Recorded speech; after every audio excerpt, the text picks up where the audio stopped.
বর্তমানে যাদের ছেলে সন্তান নাই কিন্তু মেয়ে সন্তান আছে, তার বাবা মৃত্যুর আগে সম্পত্তি মেয়েদের নামে লিখে দিয়ে যায়, তাতে ভাতিজারা না পায়, তা কতটুকু শরীয়ত সম্মত? কোন মানুষ জীবদ্দশায় একটা মেয়ে আছে সব সম্পদ লিখে দিয়ে যাচ্ছে, অথবা দুইটা মেয়ে আছে সব সম্পদ তাদেরকে দিয়ে যাচ্ছে, কেন?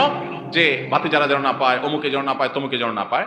এই কাজটা করা অনুচিত, কিন্তু যদি দিয়ে যায় মেয়েদের জন্য সেটা হালাল হবে। অনুচিত কেন?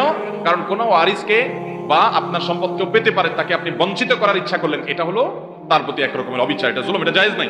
কিন্তু যদি এভাবে দিয়ে দেয় মেয়েদেরকে হেবা হিসাবে, দান হিসাবে, ঠিক আছে আমি তোমাদেরকে দান করে দিলাম, বাপ মেয়েদেরকে দান করতেই পারে সমান হারে দিল, তাহলে সেক্ষেত্রে সেটা দেওয়াটা জায়েজ হবে।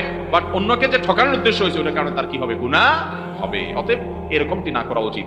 আবাউকুম ওয়া আবনাকুম লা তাদরুনা আইয়ুহুম আকরাবু লাকুম নাফআ, তোমাদের ওয়ারিসদের মধ্যে কে বেশি উপকারী তোমরা জানো না।